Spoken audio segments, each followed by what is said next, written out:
เอา20 ล้านคำบาทหนึ่งวันตัวหนึ่งพอ20 ล้านคำบาทหนึ่งว่าตัวหนึ่งจุกอยู่เนาะสำหรับคนที่ว่านั้น20 ล้านคำบาทหนึ่งว่าตัวหนึ่งคิดว่าแพงบ่บาทจอยคิดโครงบ้านได้นี่คือว่าแพงอยู่ไหนแพงบ่ถ้าคิดว่าคนสำหรับคนมีเงินก็ธรรมดาต่อพี่น้องเอ้ยบ้านนี้ต่อ EP 2เนาะหลังจากที่สัมภาษณ์ไป EP 1เนาะเพิ่นเอามาเปิดใจบาทนี้สิมาเว้าเรื่องแนวใดสินสอดพี่น้องเอ้ยเนาะเพราะเรื่องสินสอดนะบาทโอ้โหสำหรับสินสอดเนี่ยหลายคู่หลายคนก็ให้ความสนใจเป็นพิเศษได้นะบางคนเขาก็พร้อมบางคนเขาก็บ่พร้อมบางคนนี่พร้อมสิแต่งเลยถ้าว่าคุยกันแล้วลมกันแล้วแบบว่าใจตรงกันนะแต่บางคนแบบยังบ่พร้อมก็คือแบบยังขาดทางด้านกำลังทรัพย์ยังบ่พร้อมก็อยากรอไปก่อนถ้าอ้ายในได้บ่ยังประมาณนี้นะเงินบ่พอสิไปขอแต่งประมาณนี้ก็มีนะอยากให้รออ้ายก่อนแบบนี้ก็มีน้องโบเคยคิดไว้อยู่บ่ว่าค่าสินสอดของน้องนี่นะสิประมาณเท่าใดน้องหลาคิดว่าเอาพอสมมาพาควรสมมาพาควรบ่เท่าใดล่ะ20 ล้านต้นบ่ฮอด30-40 ล้านดอกแม่ยังบ่คิดรวมอย่างอื่นนั้นยังบ่คิดยังบ่รวมอย่างอื่นได้นะ20 ล้านนี่คือค่ากระปุ้นบ่หรือว่าได้บ่ได้ฮอดค่ากระปุ้นคือเรื่องค่าดอกนี่ก็เนาะเฮาเว้าอีกอย่างก็เฮาอยากได้คนเนาะเฮาบ่ได้อยากได้เงินหลายอันนี้คือเว้าตามที่ตามคองเนาะมันก็ต้องมีนะก็คือเอา20 ล้านคำบาทหนึ่งวันตัวหนึ่งพอ20 ล้านคำบาทหนึ่งว่าตัวหนึ่งจุกอยู่เนาะสำหรับคนที่ว่านั้น20 ล้านคำบาทหนึ่งว่าตัวหนึ่งคิดว่าแพงบ่บาทจอยคิดโครงบ้านได้นี่คือว่าแพงอยู่ไหนแพงบ่ถ้าคิดว่าคนสำหรับคนมีเงินก็ธรรมดา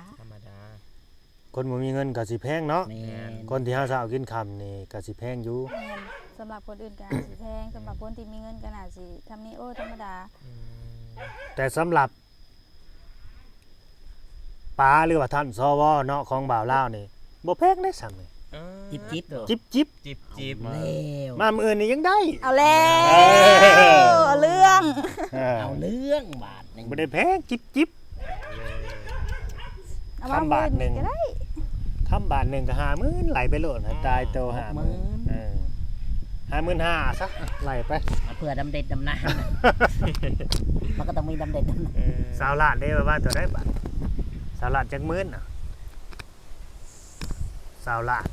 20 ล้านก็ประมาณ 40,000 ฮอด 50,000 20 ล้านเกือบ 50,000 เนาะ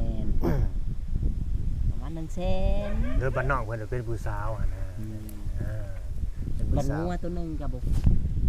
รวมๆแล้วประมาณ100,000ปลายแสนดิดแสนเพิ่มต้นๆเนาะแสนปลาย100,000 102,000ประมาณนี้แหละบ่เกินนี้ถือว่าจบนั่นเลยได้น้องโบไปอยู่นำเลย120,000ค่าโตเนาะค่าโตจบนะฮะคืออันนี้คือใจตรงกันแล้ว2คนหับฮู้พ่อแม่หับฮู้นำคือจบได้น้องไปอยู่นำเลยแม่นเฮ็ดบัตรเฮ็ดเบอร์ปัสสปอร์ตให้ไปอยู่นำได้เพิ่มขึ้นอีกเพื่อเฮ็ดให้จบเลยบ่เอาว่าพื้นซื่อว่าพื้นซื่อจบเลยบ่เนาะจบเลยอันนี้ว่าพื้นเนาะแต่ว่าเรื่องแบบเอาแล้วพี่น้องง่ายปานนั้นมันบ่ง่ายได้บ่ง่ายบ่ง่ายได้อย่าไปว่าง่ายว่ามันบ่ได้ง่ายได้มันก็ต้องมีอีกเนาะมันบ่ง่ายได้มันต้องมีอีกได้อันนี้คือว่าพื้นแบบว่าสิสามารถที่จะได้เป็นเจ้าของน้องหรือว่าครอบครองน้องเพิ่นแค่เฮาก็คือเฮาเล่าแบบว่าเฮาเว้าพื้นค่าสินสอดคร่าวๆให้ฟังเนาะแต่ว่าบุคคลคนนั้นหน้าตาสิเป็นจังไดก็ยังบ่ฮู้นะคนที่จะถูกใจน้องแล้วก็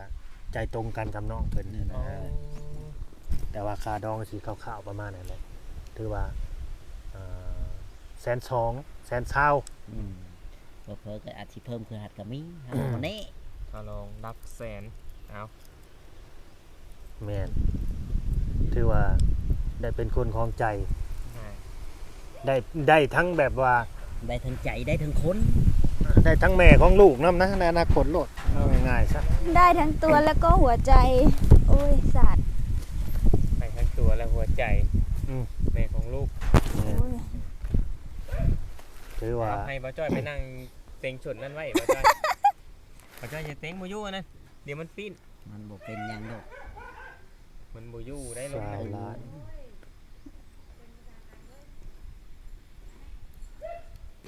ถือว่าผู้ชาวลาวที่ว่าเอามาเปิดใจนี่แบบก็มีหนุ่มไทยเพิ่นก็ให้ค่าสินสอดหลายกว่านี้ก็มีอยู่ที่มีนี่คือเขาแบบให้แต่ปากซื่อๆเด้ให้แต่ปาก แต่ว่าการกระทำมันบ่แม่น เอา คือเขาเว้าได้หั่นนะ โดย แต่ว่าบ่ได้เฮ็ดบ่ได้ บ่อนี่คือแบบว่าเว้าตรงๆคือจากใจเลยนี่นะคือสิมาให้เพิ่มขึ้นให้อีกก็บ่เอาคือเอาแค่20ล้านคำบันนึงเอาตัวหนึงพอเฮาบ่เฮ็ดฮ้องหยังหลาย เอาสำนี้พ่อบ่น้องละ แม่น บ่เฮียกห้องหยังหลาย เกินไปกว่านี้ ถึงสิให้กว่านี้ก็บ่เอาเพิ่นบ่เอาพี่น้องเอ้ยอันให้หลา ต่ ย อ ก ร ว่า ถ นี้ ลงนี่บ่ได้อีกบ่ ต่อกับรถก็ได้ ยังมีรถอีก ต่อลงได้อีก ต่อมาลองได้อีกนะเอาแล้ว ลดลงมาเนี่ยลดลงมา15ล้านนี่ก็ยังได้ เอาแล้ว แต่ว่า คำกับงวนี่คือกินขาดแล้วตัวนี้คือลด เป็น บ่ เป็น ได้ ฮีทเนาะ แม่นเป็นฮีตคือเงินนี่เฮายังเว้ากันได้ ขาดองนี่ เอาแล้วเด้อบ้านพี่ เอา น้อง เลย เอ้ย เด้อบาด คือยังรุดได้ต่อ คือ ได้ ผู้ลังคนเนาะกระเจ้าว่า50ล้านเจ้า30ล้านกระเจ้าก็ยังต่อลงมาเหลือ10ล้าน10ล้าน30ล้าน50จาก50ล้านเหลือ30ล้านกินขาดไปได้20 แม่น ก็เว้าเพื่อไว้เพื่อต่อ ก็แม่นหลายคนเอาไปสิกินข้าวคำเดียวเนาะ แม่น เพื่อต่อพี่น้องเอ้ย ก็แม่นอยู่ยังว่าเฮ็ดให้นมใหญ่เพิ่นแบบว่าใจหึดใจสู้ขึ้นไปอีกหันนะ แม่น ปาดโทเอาเด้อพี่น้องเด้อบ้านนี้เนาะตัวนี้น่าสิเป็นศึกชิงนางก็แม่นอยู่ เอาแล้ว ศึกชิงนางได้เพราะว่า ศึกสิงนาง เพราะว่าน้องเพิ่นประกาศขนาดนี้หันนะอืม แม่น ถ้าว่า คือเฮาเว้า20ล้านเนาะคือแบบว่าบ่แม่นว่าได้20ล้านก็เสีย20ล้านลดได้คือเพิ่นต่อก็ยังลดให้อีก ต่อลงได้บ่ได้ต่อคือได้ ต่อลง ต่อลงได้บ่ เอาล้าน บ้านนี้ต้องคนที่สิมาแต่งมาหยังนี่ต้องเป็นคนที่ว่า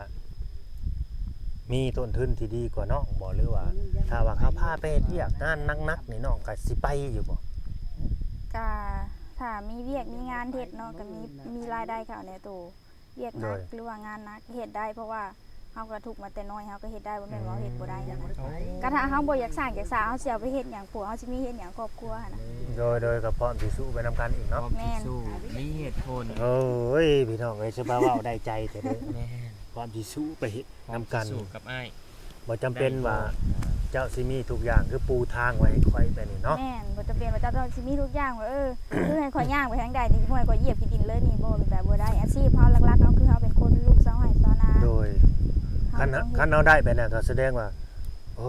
เป็นบุญวาสนาของเฮาเนาะน้องเนาะ แม่น เป็นบุญของน้องอีได้คันใดคันนั้นน่ะแบบน้องบ่ต้องเฮ็ดหยังแล้วอ้ายสิดูแลเอง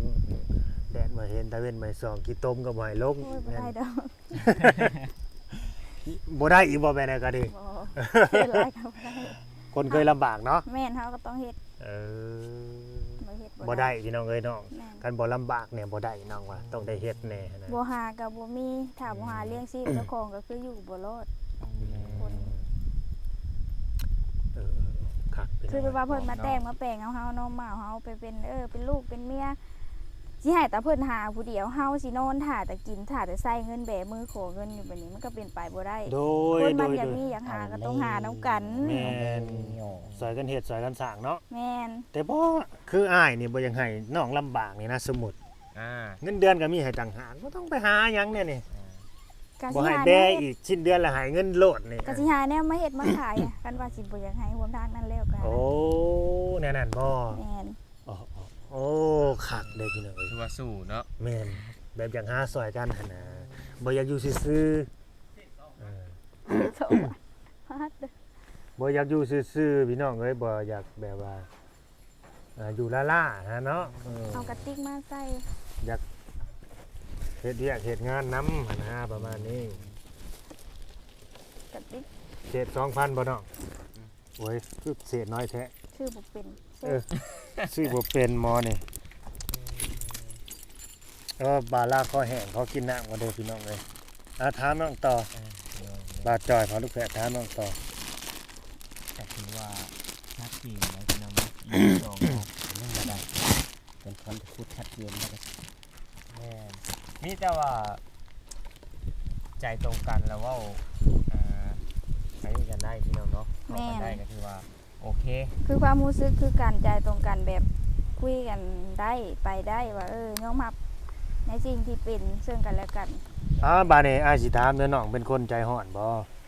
เอาแต่ใจอยู่บ่น้องหล่ะเป็นคนมักคนเอาใจอยู่บ่อ้ายถามหน่อยจังหน่อย กานี่เป็นคนใจร้อนอยู่ แต่ว่า บ่เป็นหยังดอกคันใจร้อนนายก็สิเอาน้ำเย็นดับลง เออ แบบนี้นะ อันนี้ยอมรับว่าตัวเองเป็นคนใจร้อน แต่ว่าแป๊บเดียวก็เศร้า แต่ว่าถ้าเฮ็ดบ่ถูกใจอีหลีจังหาย สิบอก FC เด้อน้องเพิ่นเป็นคนใจร้อน เอา ถ้าว่าน้องใจร้อนน่ะอย่าไปร้อนน้ำเนาะหาแนวเย็นๆมาดับ จะหายน้ำ ซุมเจ้าก็อยากน้ำคือกันบ่ แม่น โอ้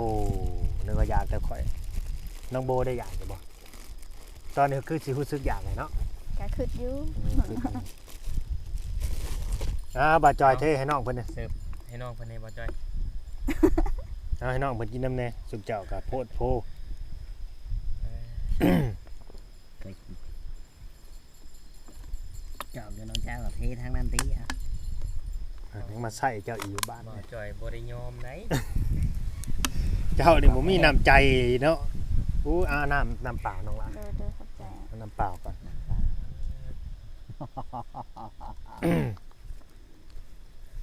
อยากกินน้ำเปล่าเลยน้องไปสิกินสิ่งที่มึนเมามันบ่ดี น้ำเปล่ากับน้ำหวานพี่น้องเอ้ยพวกโคก โคกเนาะ ชัดเจนเด้อนี่เด้อก็คือเรื่องสินสอดขาดองนี่มันก็เป็นได้แน่เนาะ เพิ่นน่าสิเว้ามาชัดเจนเลยพี่น้องเอ้ยทางนี้ก็พ่อแม่ก็คือสิบ่ว่าหยังแหละเนาะพ่อแม่ก็คือสิบ่ อย่าได้ประคองแม่นะ หรือว่ายังสิไปชุดน้ำพ่อแม่อยู่บ่จังนี่น้องหลาน บ่ บ่ พ่อแม่ ล้วเนาะ ลูกว่าในใดก็คือในนั้น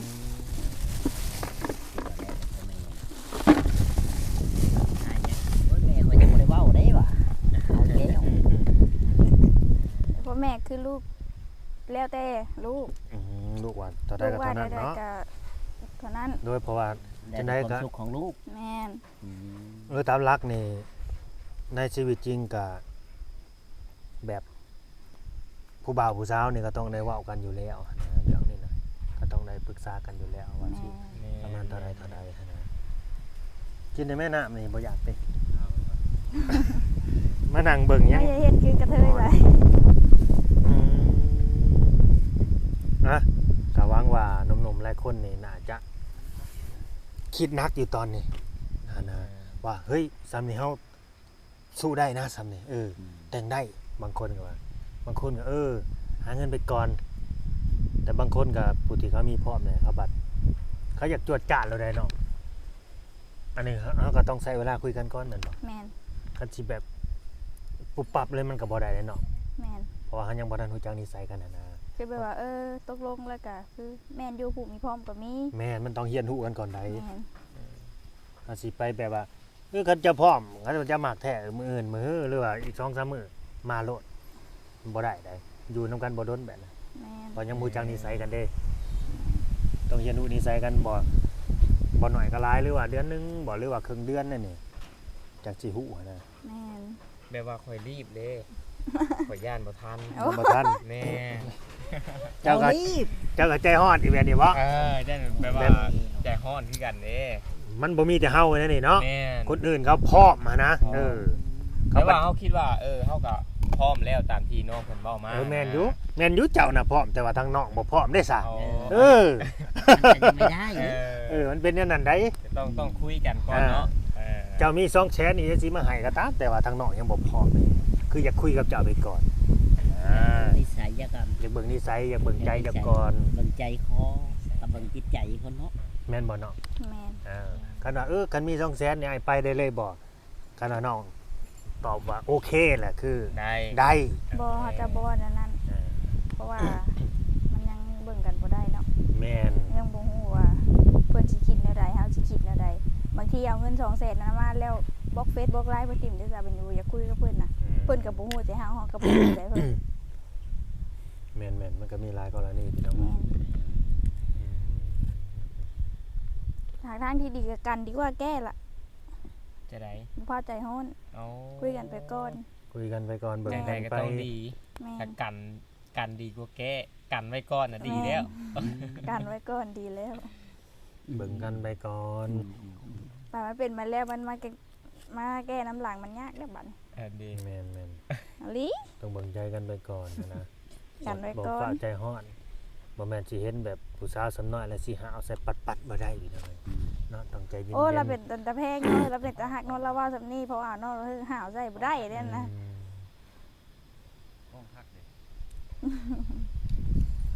มาเข้าว่าหาเนื้อคู่ตัวกันเลย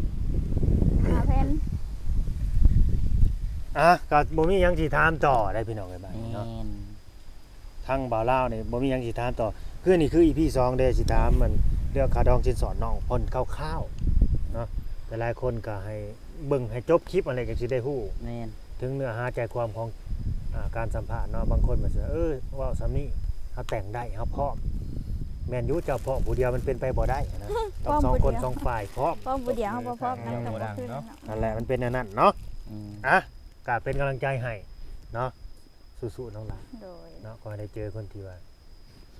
ได้สินเสมอกันกับน้องนั่นแหละใจตรงกัน ใจตรงกัน คนที่ ไปนํกัน คนที่จะมา